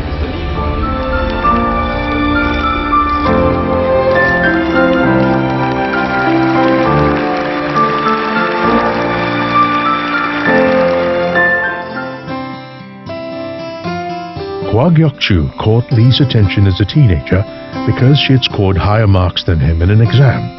She was a recipient of the Queen's Scholarships, a government scheme which enabled 2 promising students each year to enroll at a British university. From rivalry, the relationship blossomed into love during the war years. He helped her get a place at Girton College in Cambridge, so she could be with him while he read law at Fitzwilliam House. Unconventional at the time, they married secretly in England without the knowledge of their parents. After returning to Singapore, Lee sought and obtained blessings from his wife's father, and the couple was finally able to seal their union publicly. So you either have the Western view,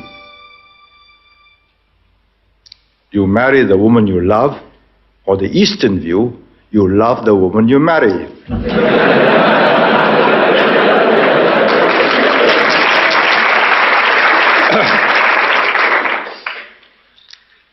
Well, I tried to match both.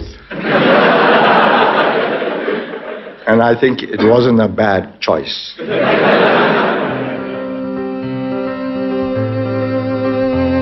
Chu, as he fondly called her, was Lee's confidant, someone whose judgment and views he valued. Lee was seldom seen without her, whether at home or overseas. They had a partnership. It was not a relationship of, a superior and an inferior. And in many senses, he took counsel from my mother and respected her views. And I think they had a very open relationship. It's sometimes difficult to do. I think all of us struggle to have, relationships take a lot of work to nurture, and I think they did it very well. He took her advice and her views very seriously. I mean, on policy matters and government matters, he decided with the ministers, but she had her views of the people. She had her views on how he presented himself, how it came across, and I think they made sense, and he took them in. And when you are married a long time in a good marriage, you become in a way more like one another. In their case, I think the personalities were very contrasting, so I don't think even in old age they were like one another, but they were very, very compatible. Many observed the close bond between the couple through their interactions with them. The Lees exemplified the importance of family values and the lifelong bonds of marriage.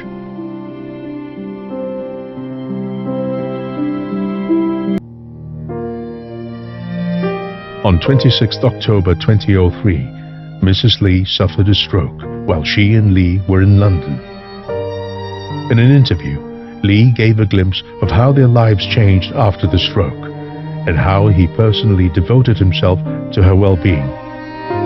He read her poems by her bedside and took to meditation to relieve the stress of coping with her deteriorating health.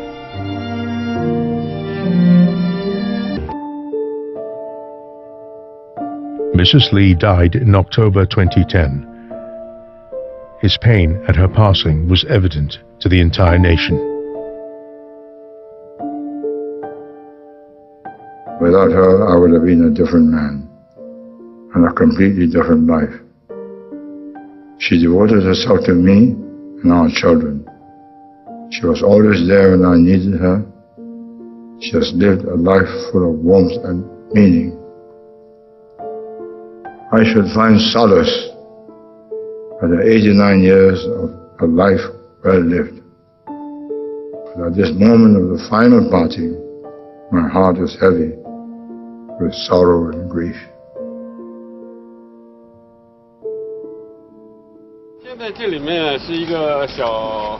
The chief ideologue of the Chinese Communist Party, Deng Bijian, had over the years developed a personal friendship with the Lees. He arranged for a renowned photographer to take portraits of the Lees when they visited China. A few years later, in 2010, Lee got in touch with him.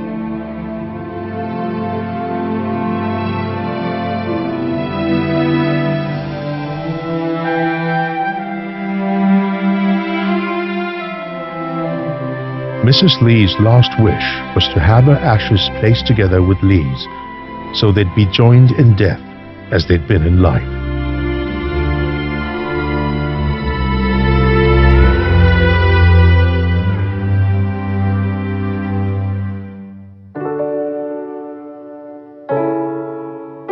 The Lees had 3 children, 2 sons and a daughter.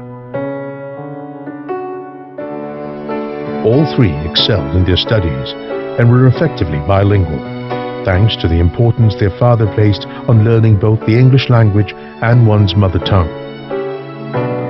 They were President scholars who later distinguished themselves in their careers. The eldest son, Hsien Loong, became Prime Minister in 2004. Like his parents, he was educated at the University of Cambridge, where he studied mathematics and computer science, excelling at both.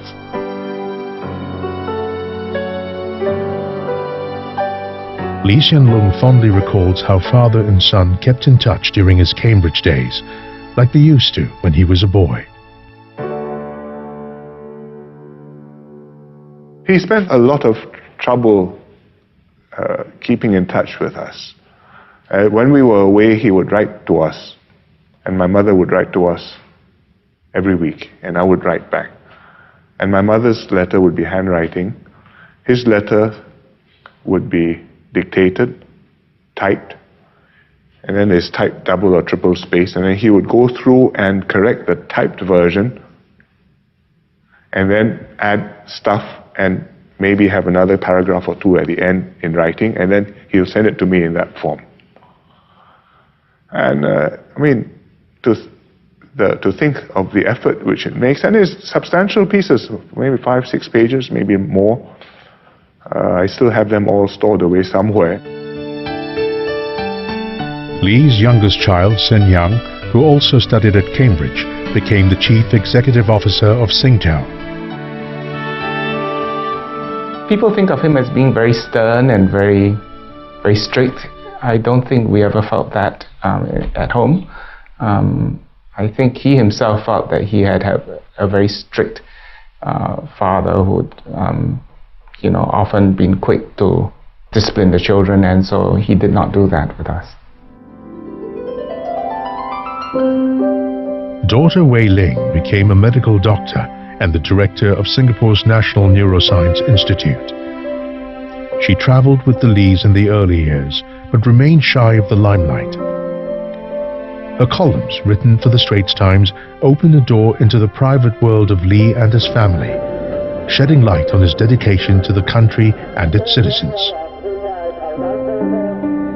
In one article, she recalled how her father, though unwell, insisted on attending his constituency National Day dinner, which he never missed, especially since they were going to announce the establishment of a new preschool aimed at helping children develop a natural love for Mandarin. She wrote, "My father is obsessed with a number of things he believes are fundamental to Singapore's well-being, but nothing more so than education and bilingualism. At the age of 90, he still has daily lessons with a string of tutors to improve his Mandarin."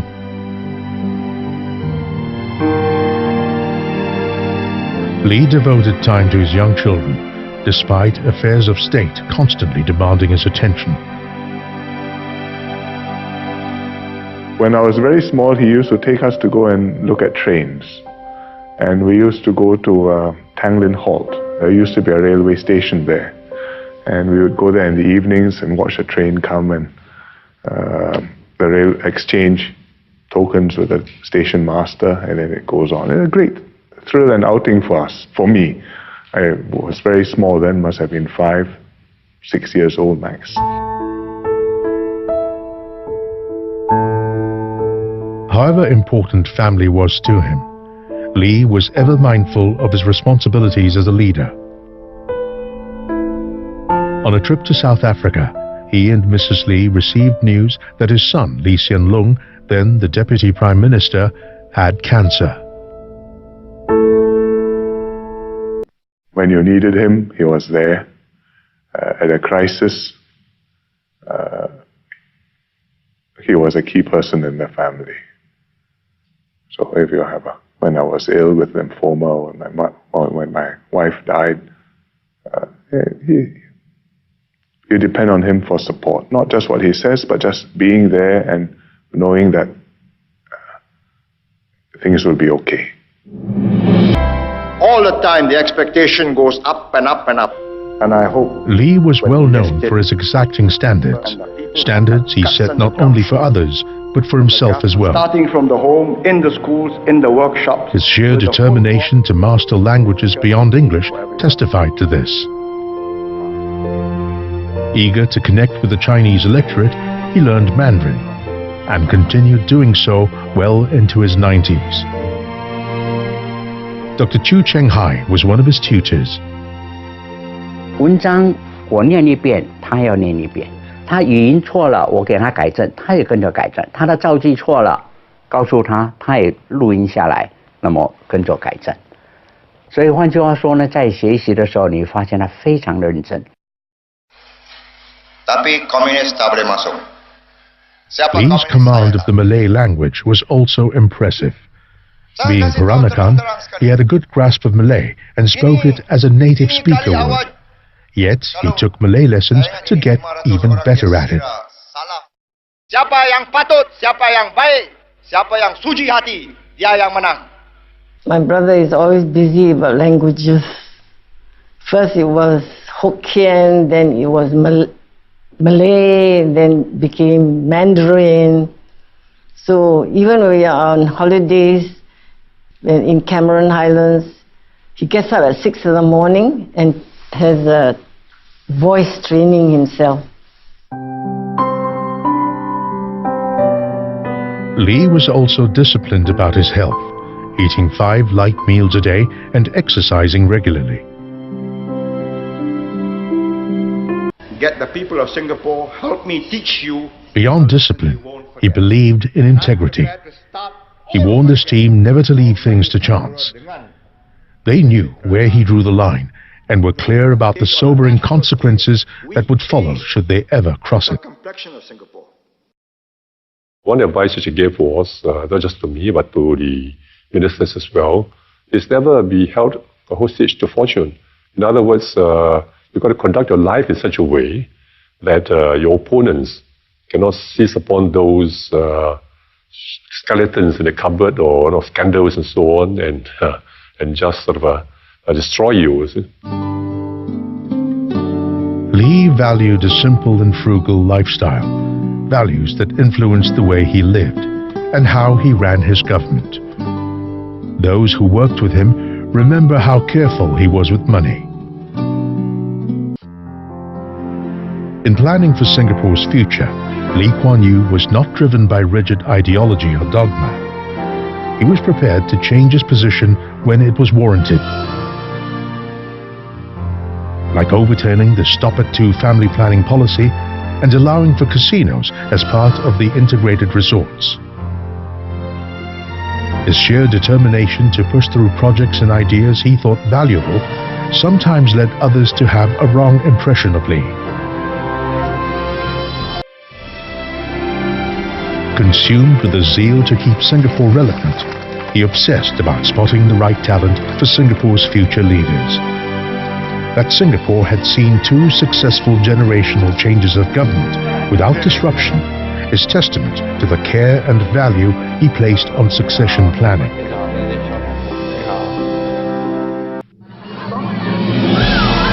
Also always on Lee's mind was the well-being of Singaporeans, so much of what he did was to help improve their lives. Lee had been a Member of Parliament for Tanjung Pagar from 1955. For over 50 years, he built a strong rapport with his grassroots leaders and residents. Lee's constituents knew that they could expect to meet him on at least 3 occasions every year: National Day, Chinese New Year, and Tree Planting Day. Even illness would not stop him from showing up. Their welcome was always warm, appreciating how seriously he took these visits. Many of Singapore's older citizens would readily acknowledge Lee as the father of the nation, having seen his leadership tide them through difficult times. But Lee worried that today's youth, spared from the birth pangs of a new nation, would see the world through the lens of plenty and take Singapore's unique circumstances for granted. It is necessary for people like you and your generation to understand that this is not a business of just voting or not voting. That politics has got to do with your life, your job, your home, your Medicare, your children's future. Suppose it goes wrong. You don't need to go to do political science to know that something has gone wrong, right? You haven't thought through the problem. Think over it carefully, and then you ask me a question the next time we meet. Thanks a lot, sir. The future was where Lee always set his sights.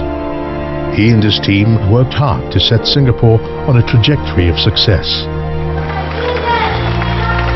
He obsessed about leadership succession, believing that one's success is measured by the success of one's replacement.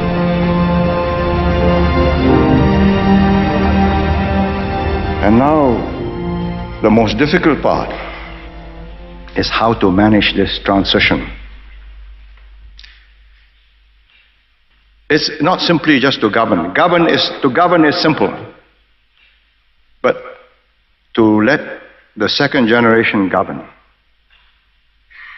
is very difficult, is very delicate. Because if it goes wrong, I'm still responsible. If the ball just shot into the goal, I'm the goalkeeper. My fear, my reservation was... By the 1988 general election, it was clear he was ready to hand over the reins to a successor generation. He was not hungry for power. He prepared a leadership transition. When he was ready, he stepped aside, let a new Prime Minister take over, and made sure that Singapore would always have leadership. So when he passed away, there was no leadership vacuum. Who can replace Mr. Lee? Nobody.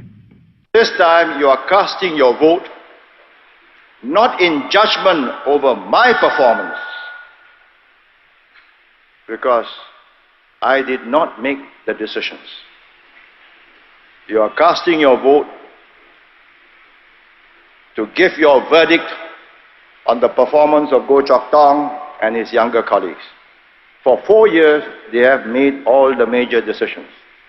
Yes, I presided over the cabinet meetings, but even where I disagreed with them, I have not overruled them. On November 28, 1990, Lee stepped down from his post as Prime Minister. Though still capable of leading the country, he chose to make way for a younger generation led by Goh Chok Tong.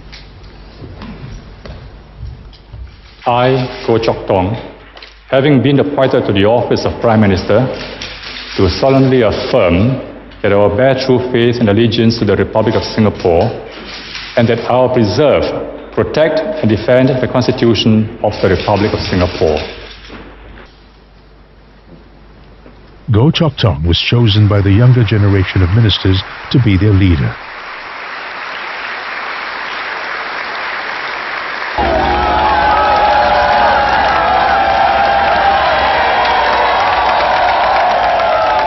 I thought that he was a very good teacher because he wanted the younger ministers to succeed.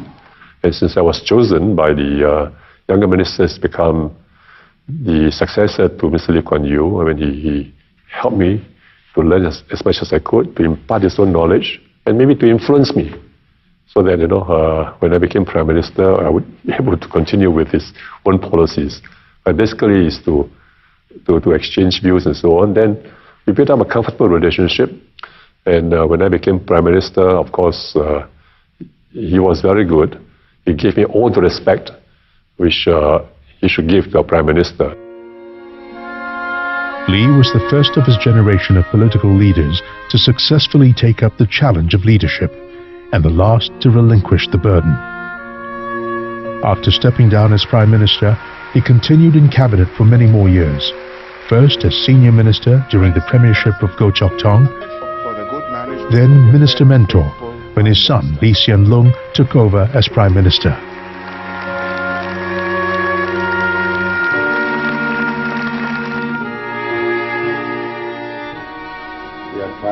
In his new roles, Lee continued to be active in the international arena, championing Singapore wherever he went, even after stepping down from the cabinet in 2011.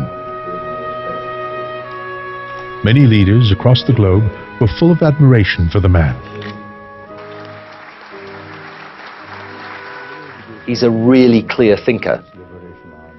And I think, you know, the single most important attribute, and something he certainly taught me, is the need to get to the right analysis, shorn of dogma, right? Leave all that aside. You may be on the left, you may be on the right, you may have this preconception or that preconception.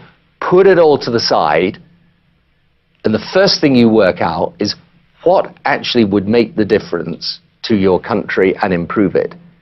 And in that, that's why I think, although he was a 20th century leader, he's a very 21st century teacher. He could teach you that when I meet him, I have to take out my notebook and write. I wrote what he said, and he was not offended, and he even tried to speak clearly and slowly so that I can get everything. This is the nature of a teacher. He is somebody singular. A very quick mind, an analytical mind, a sharp judgment, and on the other hand, in the fields in which he has to operate, he is a very pragmatic man, not driven by any particular ideology. More or less is he a man of reason rather than of ideology.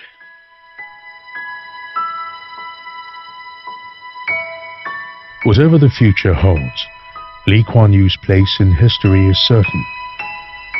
He led a remarkable life, appraising his circumstances with objectivity, while remaining always true to his values and beliefs. He said, "Why do I want to live my life all over again? I may not be as lucky a second time in so many things. All I can say is, I did my best. What people think of it, I have to leave it to them."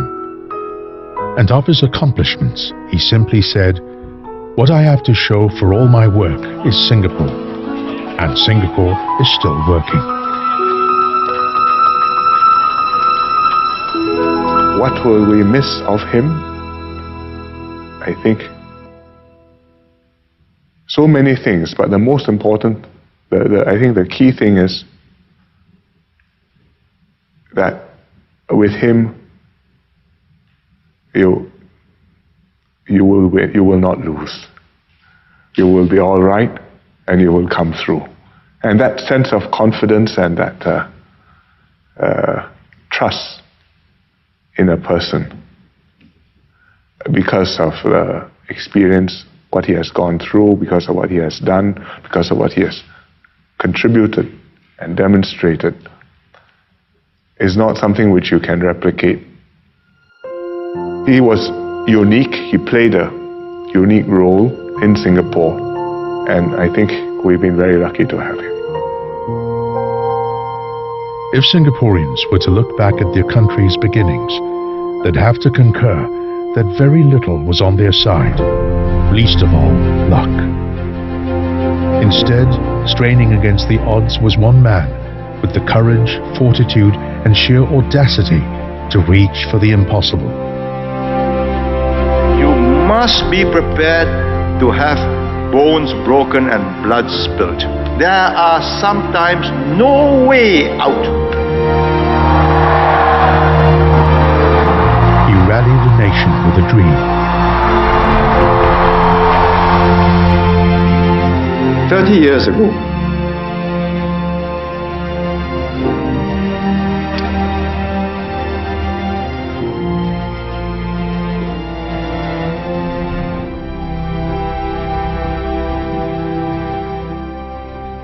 my colleagues, younger, more dreamy-eyed, settled the words of our pledge.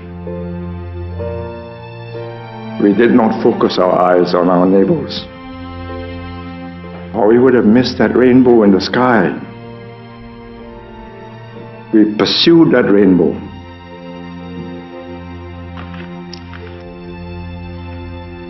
And that was how we came to build today's Singapore.